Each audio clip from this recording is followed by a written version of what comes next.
Welcome back to Deceit of a Nation, right here on God's Gospel Radio Ministry.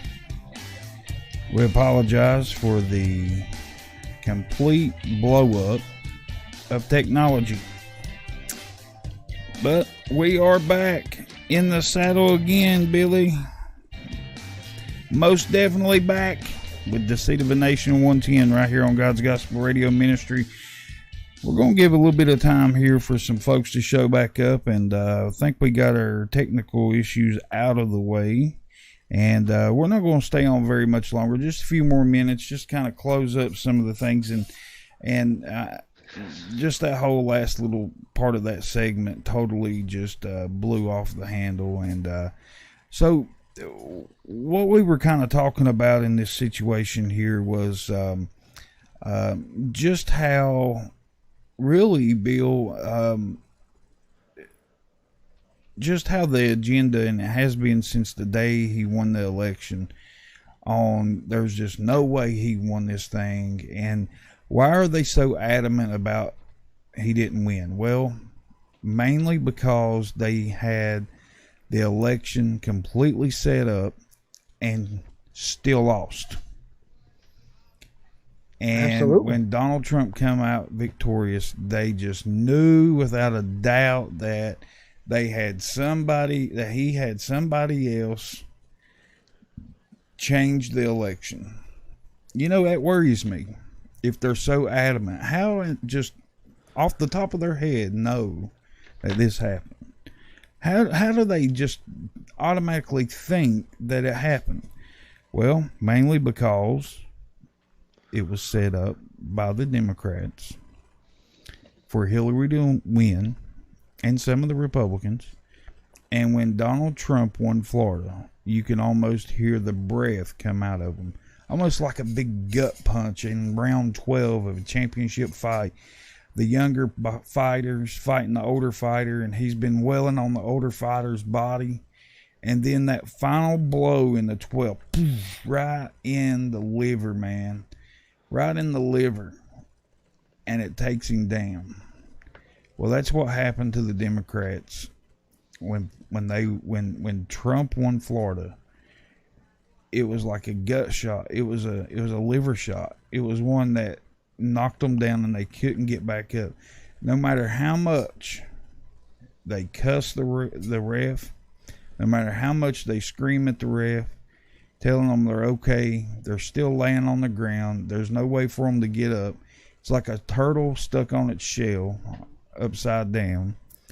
That's where it's at. And Bill, we're going to continue this tomorrow. But before we hop off here tonight, because I know it's getting late and people's wanting to get in bed because they got church tomorrow, man. But I just want a couple things here before we hop off. One,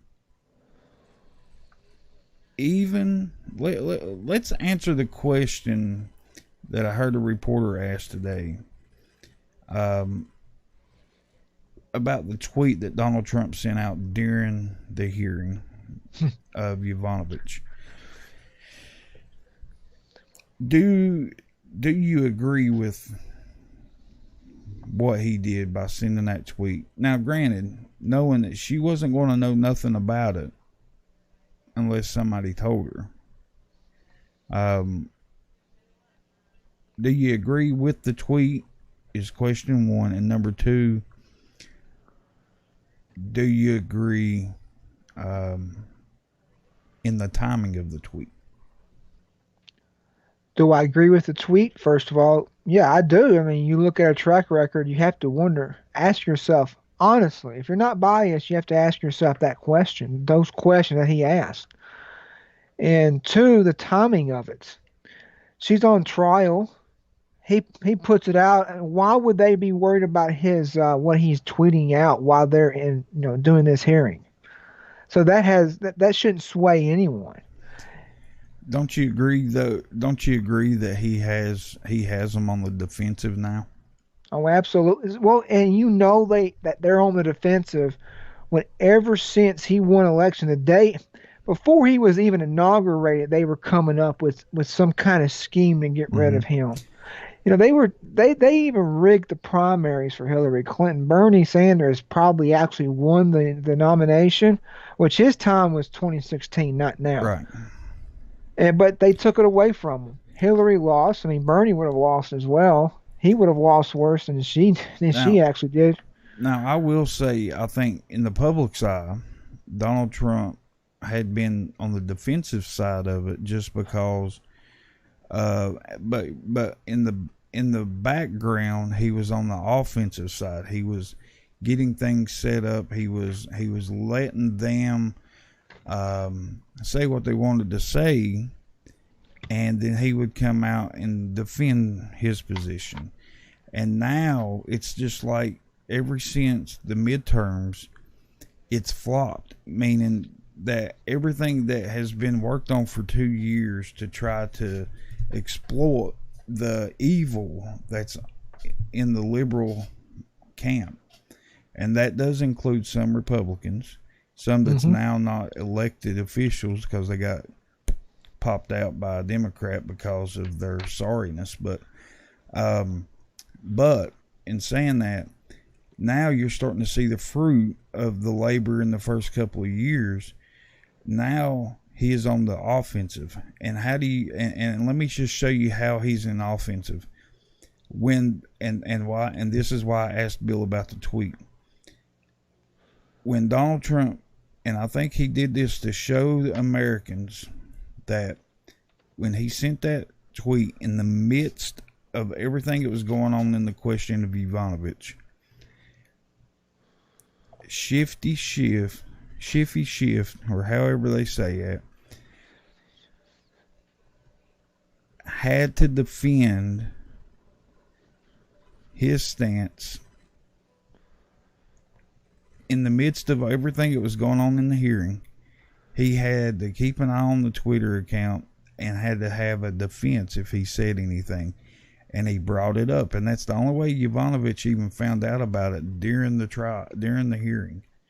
So, in other words, Bill, and just to let people know my opinion, I agree with the tweet because it was characterization of Yovanovitch, Hmm. and I don't see nothing wrong with that. If somebody wants to give them the characterization of a person, that's fine with me.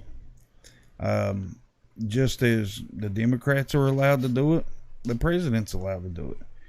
Absolutely. They want to characterize the president in their eyes. Well, he can characterize Yovanovitch in his eyes, and in millions and millions of Americans' eyes.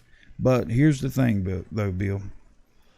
Um, the mainstream media is blowing this way out of proportion, like they always do. And sometimes it seems like you seem like, man, I wish he would just not say nothing right now, But what he's actually doing is smart. Don't you agree? Because he is showing America. Because a lot of people watch those hearings, even if they had to record them and watch them when they got home. But he is showing America how they have to defend everything he says. They have to have some defense for it. They can't just let nothing slide. Why? Because they are in a hole. And they are trying their best to dig out. But here's the problem. That hole is so deep that they can dig their entire lives and never get out of it. The more that I learn about all these things, the more that I see Trump actually work, the more I think of a chess game. I mean, he's just playing games with these people, but he's much better at the game than they are. I mean, he's been playing this his entire life. Of course, it's never been this magnitude. It's never been this large. But look at since he won election, the narrative has changed. It went from Russian collusion. When that went nowhere, it went to the Mueller report, where they were trying to find Russia collusion. That went 2 years. As you said, when they won the Senate, in the midterms. Their goal was the Senate because they knew the impeachment was coming. There was no question about it. Trump's going to be impeached. Only thing that means is that he's going to have a trial. And of course, they're not going to throw him out of office because it runs through the Senate. They focused on winning the Senate, and they won the Senate. So that there's no question about it that he's going to be your president in 2020, continue on, and then 2024, throughout 2024. But I mean, just look at it in the last few days. They've changed the narrative on why they're having these hearings. I mean, it Yep. went from the telephone call where he withheld aids, then it went to bribery. I Yep. mean, they keep changing it, and you're right. They have to defend these things, and they can't do it, and it's falling apart on them. I want to do this. Fox News has a 3 minute clip, and from Elise Stefanik, from the Republican out of New York. Stefanik? And Stefanik, I'm sorry. Yeah. Maria Yovanovitch, the former U.S. ambassador to Ukraine, pointed her finger at Trump lawyer Rudy Giuliani while detailing her sudden removal from the diplomatic post this year, as a new transcript between President Trump and Ukrainian President Vladimir Zelensky was released, and the president said every place she worked turned bad. I want you all to listen to this clip real quick before we hop off. Quite agree. Representative Stefanik. Thank you. Since the chairman has gavelled out all of my colleagues with their unanimous consent, I am going to read for the record many of the chairman's comments in September of the importance of hearing from the whistleblower. Again, Ambassador, thank you for your patience, thank you for your service, but since we haven't been able to conduct ourselves in normal procedures, I'm just going to use the 5 minutes for this. September 29th, in the Wall Street Journal, quote, the whistleblower at the center of the impeachment investigation of President Trump will testify in the House very soon. This is a quote by the chairman. USA Today, September 29th. Talking with ABC News this week, Schiff, the Democrat who chairs the House Intelligence Committee, said the whistleblower would testify very soon, and the only thing standing in the way was getting security clearances for the attorneys representing the whistleblower so they could attend the testimony. From Vox, September 29th, Rep. Adam Schiff said Sunday the whistleblower at the center of a growing scandal surrounding President Donald Trump will testify before the House Intelligence Committee very soon. On CNN, September 29th, Schiff said Sunday on ABC as well as NBC's Meet the Press that he expects the whistleblower to testify very soon. The Washington Post, September 29th. In an appearance on ABC News this week, Schiff echoed Pelosi's message. He also said he expected the Intelligence Committee to hear from the whistleblower very soon, pending a security clearance from Acting Director of National Intelligence Joseph Maguire. In the Huffington Post, Schiff told ABC's This Week that he expects the whistleblower to appear before this committee very soon.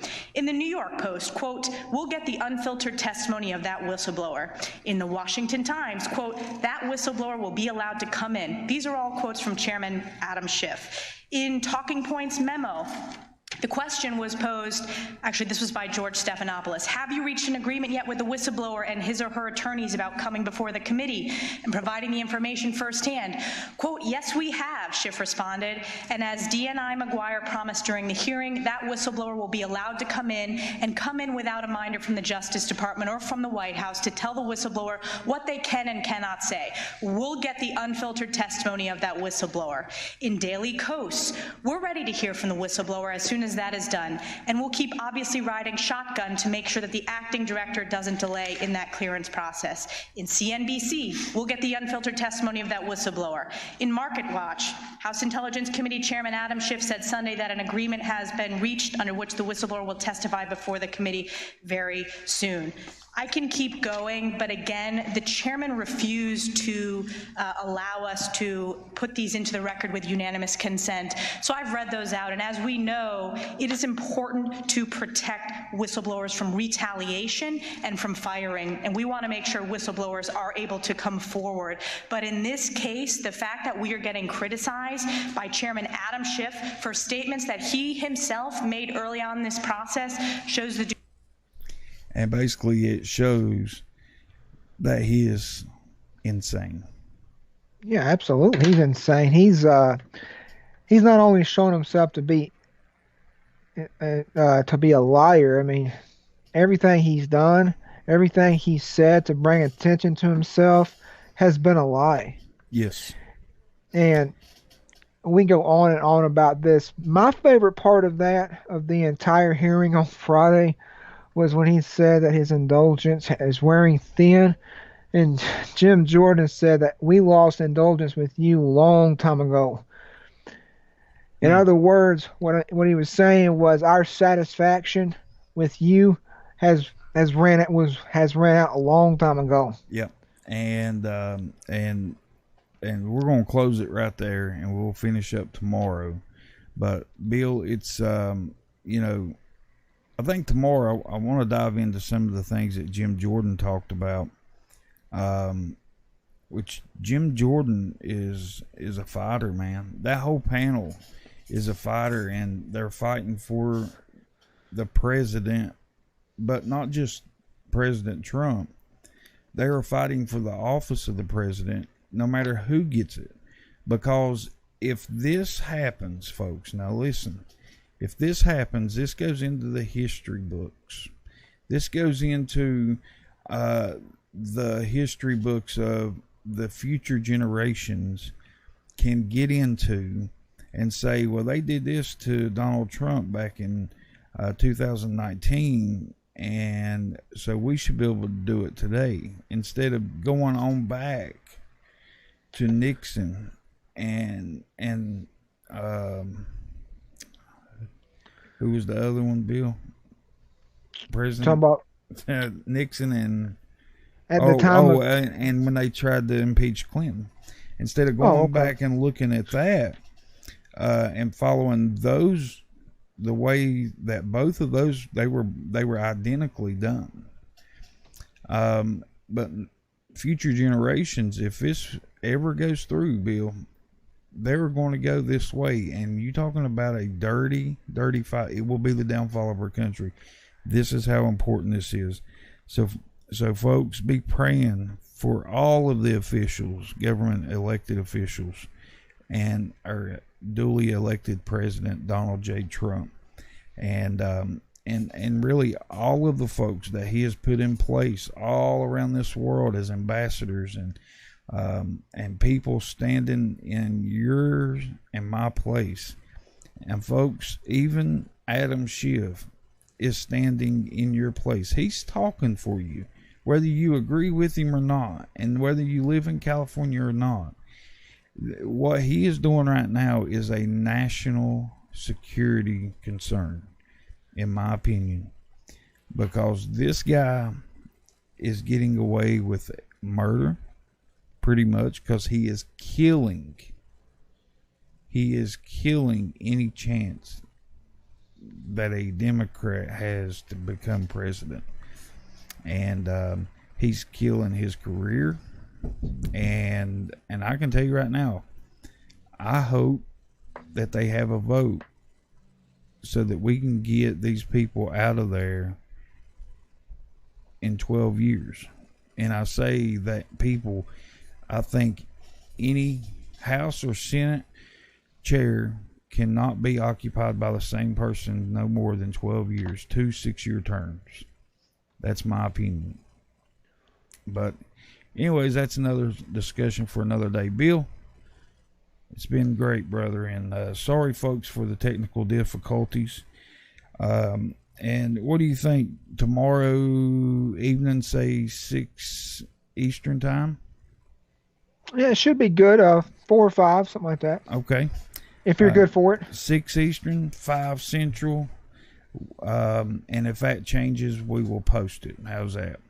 Sounds good. And Bill, you got anything you want to add right here at the end, brother? We're going to come back on tomorrow, so let's just end it there and just leave him wanting more.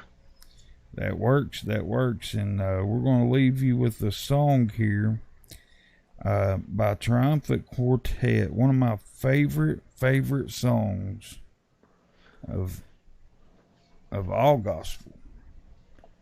And it's God on the Mountain. We love you. Be with us tomorrow for Deceit of a Nation 111, right here live on God's Gospel Radio Ministry. Bill, thank you, brother. We love you. Thank you, Boom, and we'll see y'all tomorrow. And just remember, don't be a pencil neck like Adam Schiff. Yeah, or an eye bobber. We love you. God bless you all.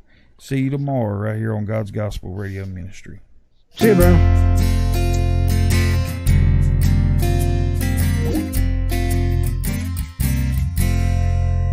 Life is easy when you're up on the mountain and you've got peace of mind like you've never known. Then things change and you're down in the valley. Don't lose faith, for never alone, for the God on the mountain is still God in the valley. When things go wrong, He'll make them right, and the God of the good times is still God in the bad times. The God of the day is still God in the night. We talk of faith when we're up on the mountain. Oh, but talk comes so easy when life's at its best. It's down in the valley of trials and temptation. See, that's when your faith is really put to the test. For the God on the mountain is still God in the valley. When things go wrong, He'll make them right, and the God of the good times is still God in the bad times. The God of the day is still God in the night. Oh, the God of the day is still God